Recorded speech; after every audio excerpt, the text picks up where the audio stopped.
Bienvenidos a su programa Lo Visible y lo Invisible. Damos continuación a los temas que se van a leer, los evangelios que se leen en esta cuaresma 2026 del ciclo A. Entonces vimos primero Jesús en el desierto, confirmando su amor a Dios. Después vimos la transfiguración, que es donde nos enseña qué es lo que nos espera. Su divinidad y la que nosotros vamos a recibir el día de la salvación. Y ahora vemos a la samaritana. Esta samaritana que no conocía muy bien ciertos detalles sobre el Mesías. Y en este momento nos habla de una boda, de esa necesidad que tenemos nosotros de amar a Dios, de conocer a Dios, de dejar nuestras necesidades o nuestras dudas, sí, nuestros problemas por Dios. Cuando uno conoce a Dios, lo demás ya no es necesario. Ella hablaba de 5 esposos y tenía uno más. Entonces, esta es donde le dice Jesús, no, ya no necesitas otro esposo. Yo soy tu séptimo esposo. Soy la plenitud del número 7. Soy todo lo que tú necesitas. Así con nosotros en la vida, Él es todo lo que nosotros necesitamos. Lo demás llega por añadidura.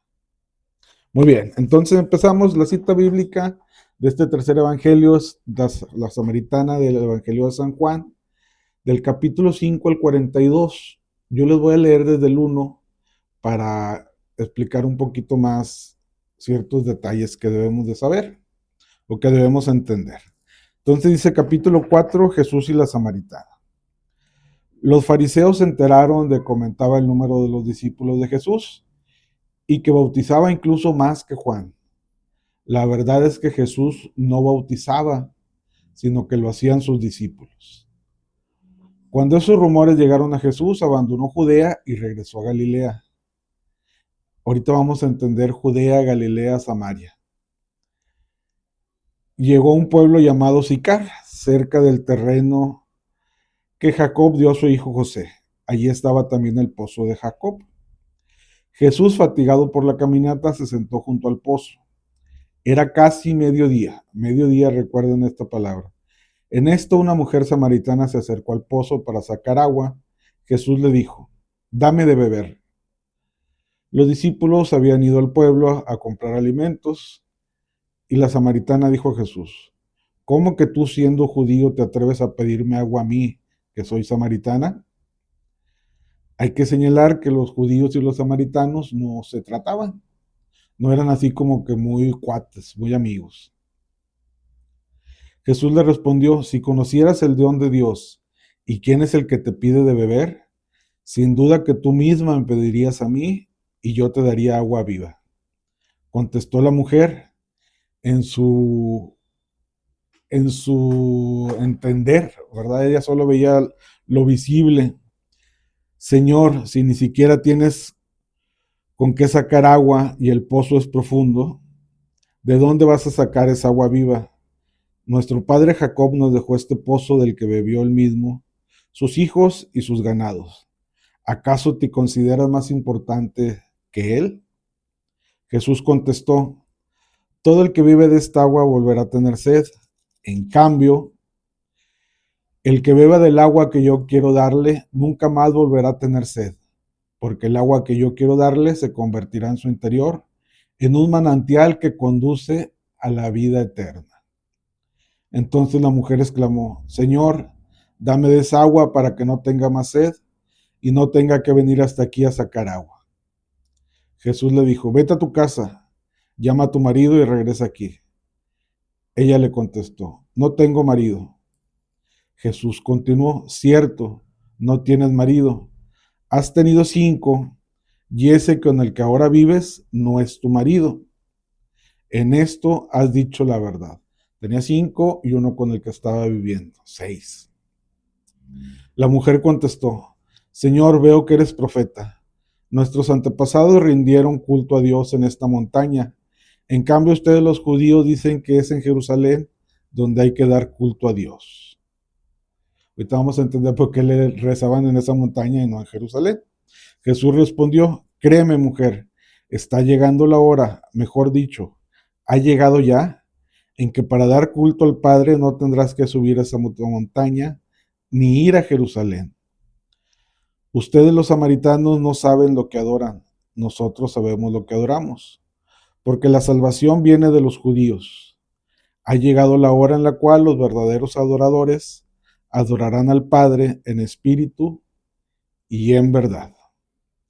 El Padre quiere ser adorado así.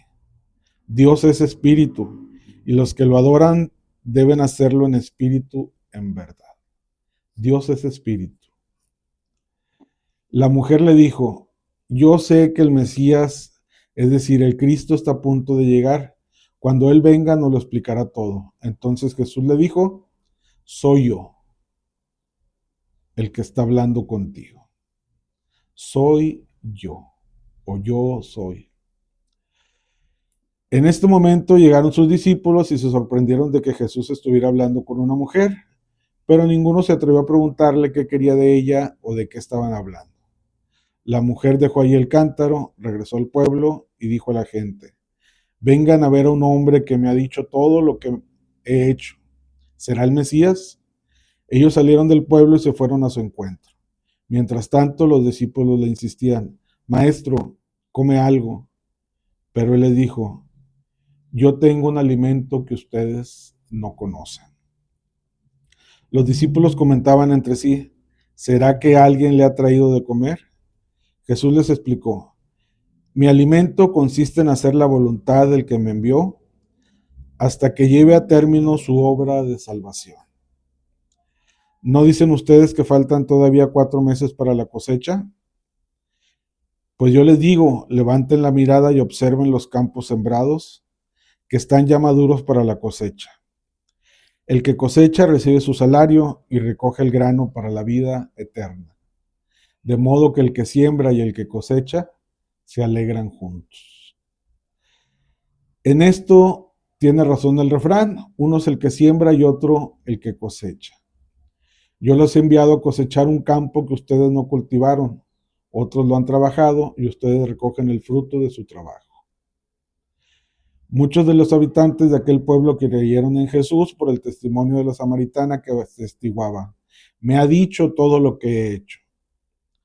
Por eso, cuando los samaritanos llegaron donde estaba Jesús, le insistían en que se quedara con ellos y permaneció con ellos 2 días. Al oírle personalmente, fueron muchos más los que creyeron en él, de modo que decían a la mujer, ya no creemos en él por lo que tú nos dijiste, sino porque nosotros mismos lo hemos oído y estamos convencidos de que él es verdaderamente el Salvador del mundo. Muy bien, una cita bíblica extensa, pero tenemos que ir relacionando los 2 evangelios con lo que sigue y con lo que sigue hasta llegar al quinto. Les vuelvo a recordar, primero es el desierto, las tentaciones, donde Dios confirma donde Jesús confirma que ama a Dios, que es de él. Después la transfiguración, donde él le dice a Juan, a Pedro y Santiago, miren, esto es lo que se espera si ustedes son fieles a Dios, si ustedes permanecen en el amor de Dios, si permanecen en la verdad. Y recordamos lo que dijo Pedro, qué bien estamos aquí, qué bien estamos. Muy bien. Y luego viene ahora la samaritana. Viene la samaritana donde pide de beber. Jesús le pide de beber a ella y luego ella se da cuenta de que ella es la que necesita realmente beber de esa agua. Vamos a entender un poco el contexto. Jesús y la samaritana. Los fariseos se enteraron de que aumentaba el número de discípulos de Jesús y que bautizaba incluso más que Juan. Y lo dice, la verdad es que Jesús no bautizaba, sino que lo hacían sus discípulos. Mucha gente se sorprende cuando lee esta parte del evangelio. Jesús bautizaba con el Espíritu Santo. Entonces sus discípulos, como Juan el Bautista, bautizaba con agua. Y ellos decían, yo te bautizo en nombre del Padre, del Hijo y del Espíritu Santo. Por eso dejaba que ellos bautizaran con agua. Y Dios, Jesucristo, nos va a dejar el Espíritu Santo posteriormente a todos los bautizados. ¿Sí? Por eso Jesús no bautizaba. No se sorprendan, no se asusten cuando lean esto. Y luego le dice, cuando estos rumores llegaron a Jesús, abandonó Judá y regresó a Galilea. En su viaje a través de Samaria, llegó a un pueblo llamado Sicar, cerca del terreno de Jacob. Bueno, vamos a entender esto. Israel se divide en tres. Después del rey Salomón, Israel se divide en Israel del norte y Israel del sur. Vamos a darnos una idea. Voy a hablar algo internacional para los que viven en otro país que no es México. Vamos a suponer que Galilea es Canadá, Samaria es Estados Unidos y Judea, donde viven los judíos, donde está Jerusalén, es México. Así están esas tres partes, ¿verdad? Entonces había esos tres lugares que eran el mismo pueblo de Israel.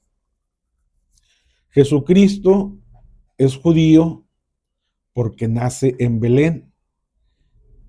Jesús de Nazaret, Nazaret está en Galilea, por eso también le decían el Galileo, el Nazareno, vivía en el norte, pero cuando se hace el censo, tiene que bajar a Belén, que era el pueblo de él, donde estaba el linaje de ellos, y baja a Belén y ahí nace.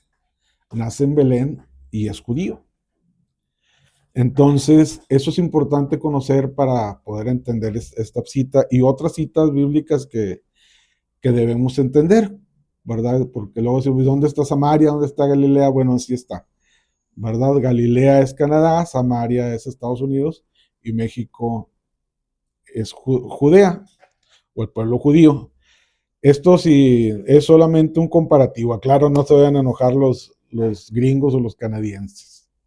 Muy bien. Entonces, luego dice, cerca del terreno que Jacob dio a su hijo José, ahí estaba también el pozo de Jacob. El pozo de Jacob. Era un pozo de agua. ¿Sí? Esto aparece en Génesis 33, del 18 al 16.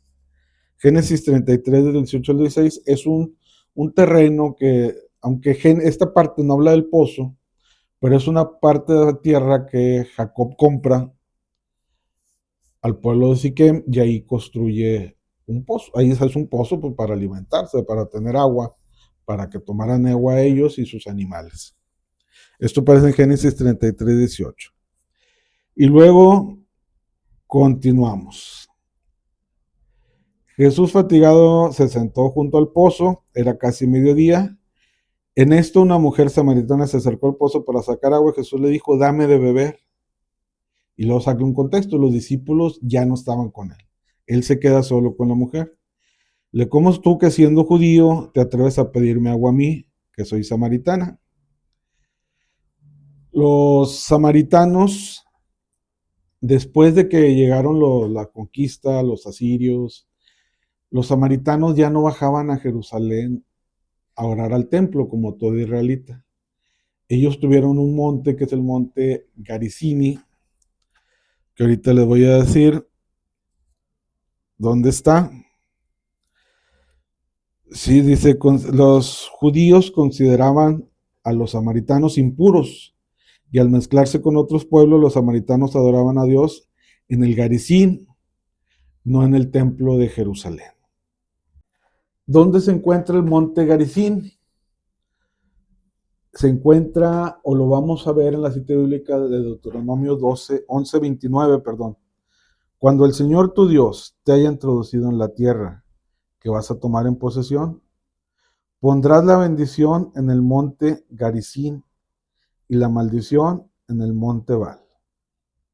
Estas montañas se encuentran al otro lado del Jordán. Este es el monte Garizim que estaba en Samaria y era donde los samaritanos iban a orar. Ya no bajaban a Jerusalén. Entonces esto nos pasa a nosotros como la samaritana, no conocemos a Dios, a Jesús.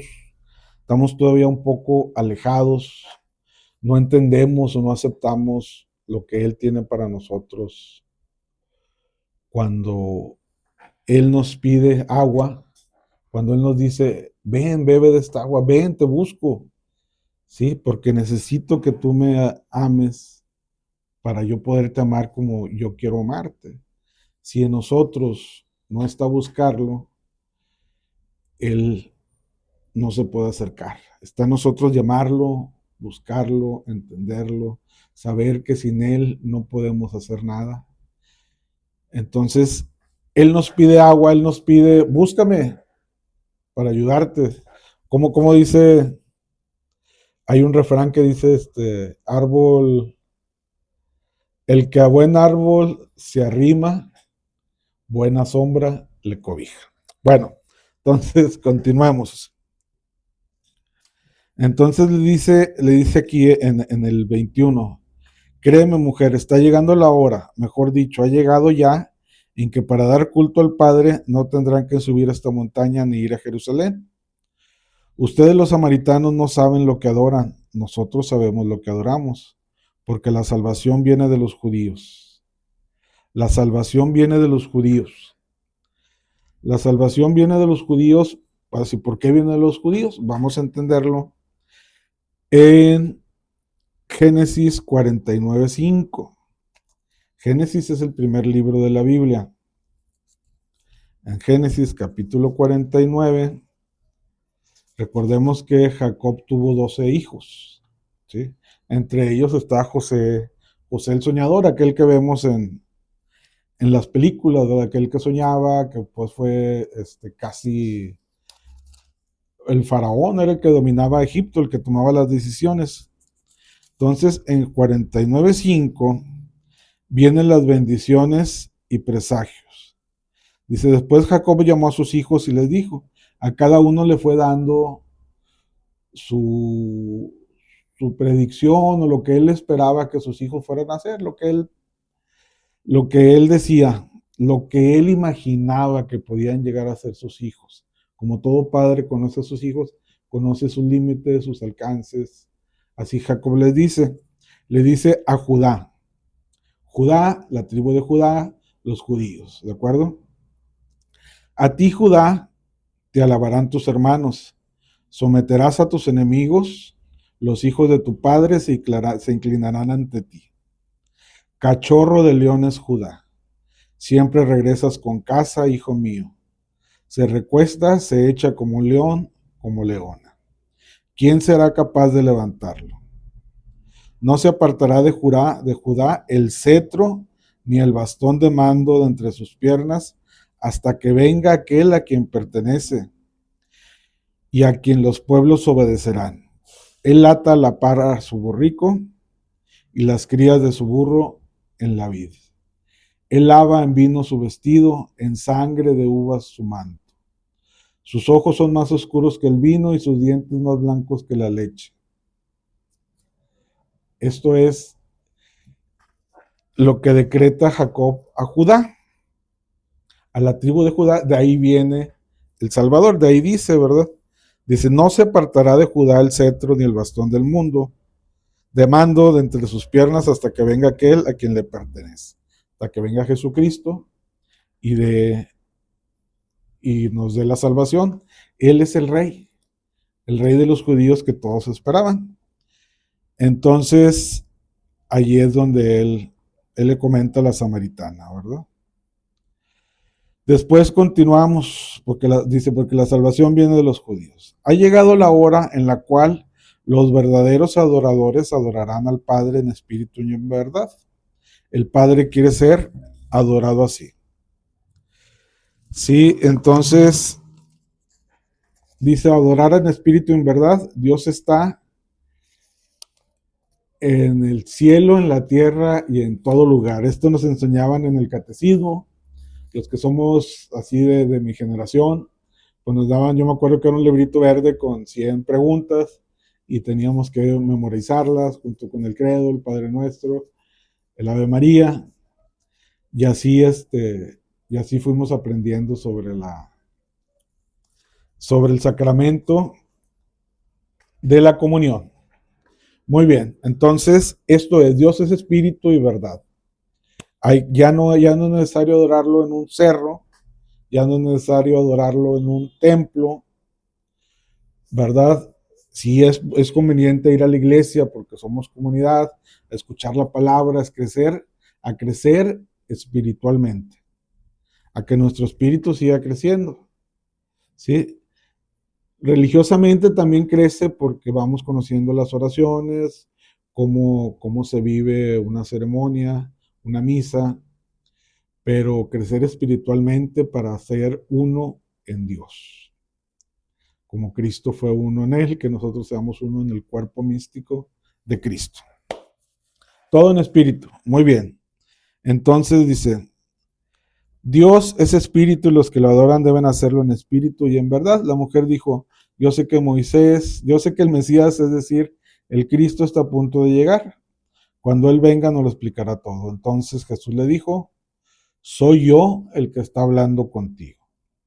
Para los que conocen un poquito y le vemos que soy yo, sabemos que yo soy, es el nombre de Yahvé, de Dios Padre. ¿Dónde aparece esto? En Éxodo. Éxodo es el segundo libro de la Biblia. Para los que saben de matemáticas o algo de griego, la cita bíblica es Éxodo 3:14. 3,14, 3.14, entonces es la letra pi en griego y es así como que dos líneas y luego ¿cómo se llama el este de la ñ? Se me olvidó el nombre, pero hagan de cuenta que es así lo que va arriba de la letra ñ. Pero dos líneas, esa es la pi. Para los ingenieros, para los matemáticos, es el 3.14. En Éxodo 3.14, recordemos que Éxodo ya habla sobre Moisés y libera al pueblo judío. Entonces, en 3.14 dice así. Bueno, vamos desde el 13, dice, bien, yo me presentaré a los israelitas y les diré, el Dios de sus antepasados me envía a ustedes, y si ellos me preguntan cuál es su nombre, ¿qué les responderé? Y Dios contestó a Moisés, yo soy el que soy. Explícaselo así a los israelitas, yo soy, me envía a ustedes. Entonces, les hago este contexto, les explico un poquito para que podamos entender más la cita bíblica, ¿no? Hay que recordar un poquito acá para estar un poquito allá. Otro detalle también que se me estaba pasando, cuando dice que estaba con la samaritana, dice, Jesús, fatigado por la caminata, se sentó junto al pozo. Era casi mediodía. En esto una mujer samaritana se acercó al pozo para sacar agua. Mediodía es lo que los israelitas y los que llamamos, los que rezan la liturgia de las horas, es la hora sexta. La hora sexta es para el pueblo judío, ¿verdad? Las laudes son las 6 de la mañana y se empieza la oración. A las 9 de la mañana es la hora tercia, ¿sí? A las 12 del mediodía es la hora sexta. Y luego a las 3 de la tarde es la nona, y luego vienen las vísperas a partir de las 6 de la tarde, porque ellos manejan un calendario lunar. Entonces, cerca de mediodía se le aparece el rey de Israel a la samaritana. Sí, porque mediodía es el rey. ¿En qué coincide? Esto lo vemos en Juan 19:14. Espero no revolverlos con tanta explicación, pero créanme que estoy a sus órdenes, en sus comentarios, en sus dudas. Con toda confianza pueden preguntarme o pueden mandar, no sé cómo se le llama, un messenger acá privado en Facebook, o si gustan preguntarme en el común, pues con toda confianza ahí les doy. Sirve de que otras personas que no preguntan salen de la duda. Me decía el padre José Aarón, es un padre que aprecio mucho, que quiero mucho, lo considero mi amigo, mi guía espiritual.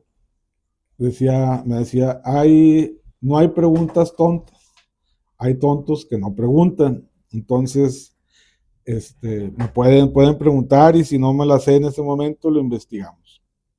Entonces, en Juan 19:14 es cuando Jesús es condenado a muerte. Y dice, la cita bíblica dice así. Era la víspera de la fiesta de la Pascua. Hacia el mediodía, Pilato dijo a los judíos, aquí tienen a su rey.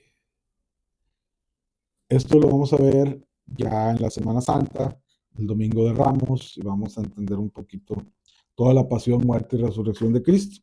Entonces, a esa misma hora, Pilato les dijo, aquí tienen a su rey. Y mandó poner una inscripción en la cruz que decía, Jesús de Nazaret, rey de los judíos. Muy bien. Entonces, Pilato lo reconoce como rey. Y a la misma hora, la samaritana también se le aparece el rey a ella para darle a entender. Muy bien, dice en este momento de los discípulos, entonces yo tengo un alimento que ustedes no conocen. Los discípulos comentaban entre sí, ¿será que alguien le ha traído de comer? Mi alimento consiste en hacer la voluntad del que me envió hasta que lleve a término su obra de salvación. ¿Sí? Ese es el alimento, la oración.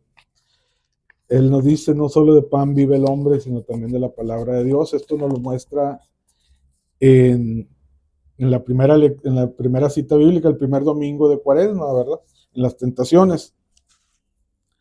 Ahora, no sé si a ustedes les ha pasado, digo, no está en la misma comparación, pero a veces nosotros sacamos fuerzas de algo que no entendemos.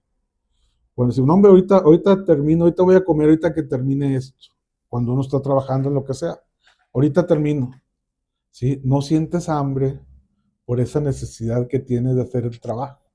Así Jesús tenía esa necesidad, ese pendiente, ¿sí? Esa orden, esa obediencia de terminar el trabajo que Dios Padre lo había encomendado.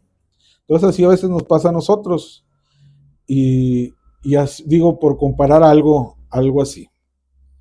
Muy bien, y luego viene la cosecha, ¿verdad? Cuando le dice después del alimento, dice, ¿no dicen ustedes que falta todavía 4 meses para la cosecha?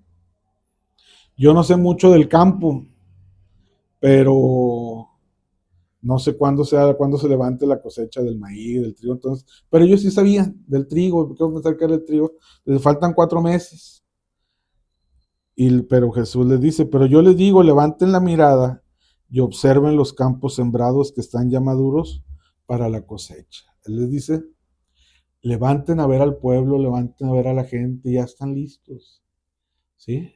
Ya están listos para empezar a llevar el reino de Dios, para empezar a restaurar el reino de Dios aquí en la tierra, para empezar a evangelizar, decirles conviértanse. Dice, el que cosecha recibe su salario y recoge el grano para la vida eterna.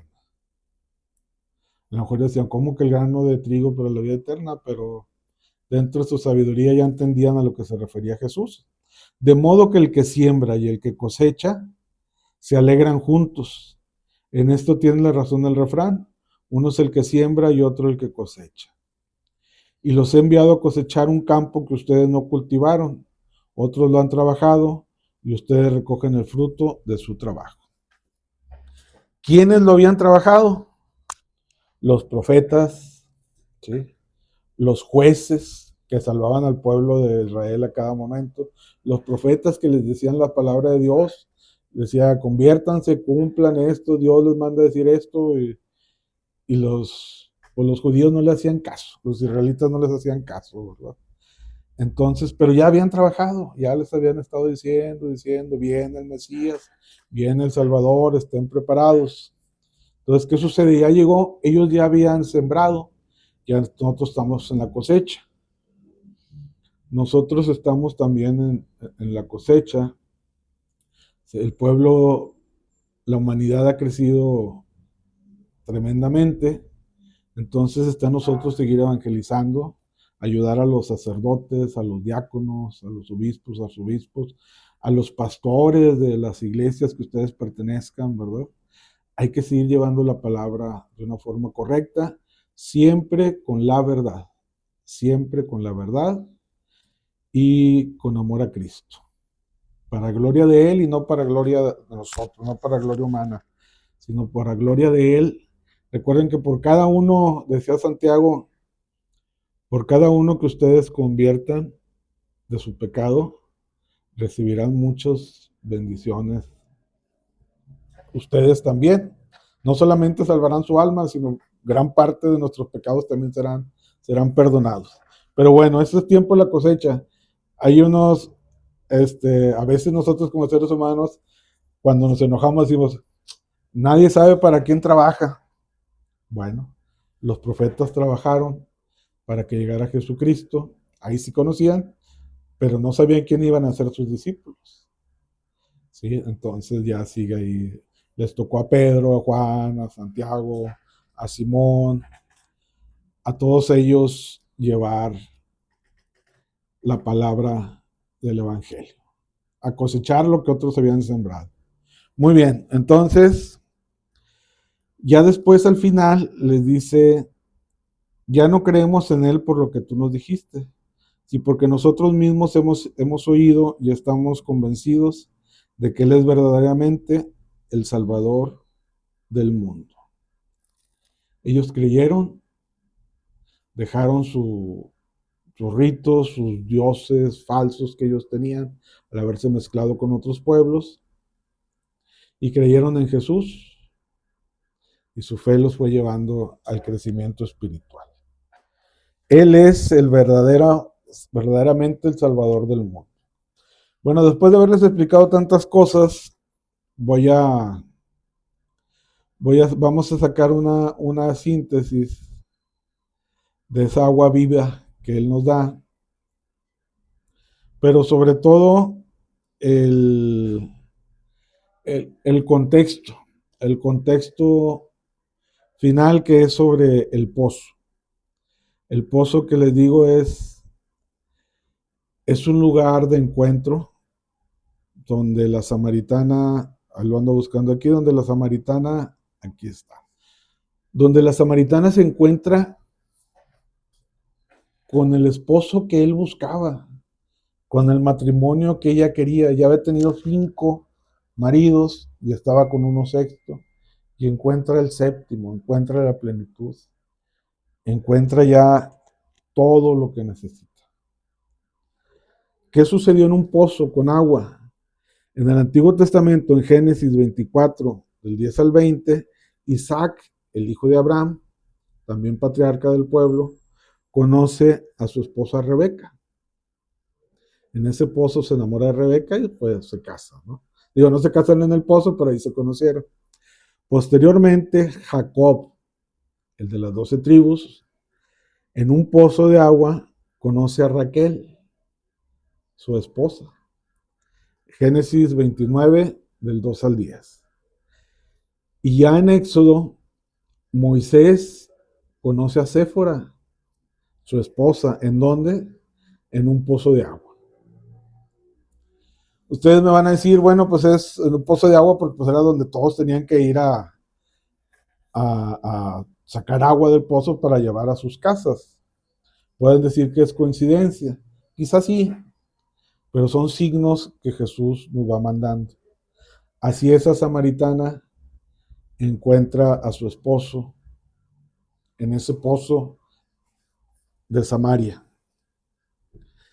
Así nosotros no, a lo mejor ya no buscamos un esposo, pero sí buscamos en Jesús lo que necesitamos. Jesús nos dice, dime, ¿qué necesitas? Jesús primero nos dice eso. Y nosotros tenemos que buscarlo. ¿Sabes qué, Señor? Necesito esto. No puedo yo solo. Ayúdame. Estoy batallando con esto. Estoy batallando con esto. Ten compasión de mí. Dame de esa agua que me refresca, que me alimenta, que me da vida. Si estoy mal en mi matrimonio, estoy mal en mi trabajo, estoy mal en la escuela, se me complica, dame de tu sabiduría, dame de tu entendimiento, dame ese consuelo, dame esa paz que necesito para poder encontrarme a mí mismo en ti. Muy bien. Bueno, entonces no empecé con la oración esta que tanto me gusta, discúlpeme, me emocioné y como era un tema algo extenso, recémosla al final para que a partir de este domingo nos acompañe en nuestra semana. Muy bien, que es la oración que les decía de la liturgia de las horas. Tu gracia, Señor, inspire nuestras obras, las sostenga y acompañe, para que todo nuestro trabajo brote de tu fuente y tienda a ti como a su fin. En nombre del Señor Jesucristo, tu Hijo, que vive y reina contigo en la unidad del Espíritu Santo y es Dios por los siglos de los siglos. Amén. Muchísimas gracias, Dios los bendiga. No olviden rezar el Padre Nuestro y acompañarse siempre de la Santísima Virgen María, que es nuestra Madre, y es un caminito, por no decir un camino enorme, por donde también podemos llegar a Jesucristo. Ella convierte nuestras oraciones, que a veces son un poco, los que no sabemos orar, ¿verdad? Los que no sabemos decir palabras hermosas, bonitas, los que no somos poetas, ni tenemos ese don. Ella convierte nuestras oraciones así incompletas o mal hechas en algo perfecto. Decirle, Virgen María, llévale a tu hijo mis oraciones, haz por favor que él las entienda. Y esa oración tan burda que nosotros llevamos, ella la presenta a su hijo hermosamente, bellamente. Y él la puede ver y recibir de una manera más bonita. Muy bien. Bueno, Dios me los bendiga, que estén excelentemente bien en su trabajo, en su casa, en su familia, en su hogar, que no falte nunca nada. Nos vemos el próximo domingo. Que estén muy bien.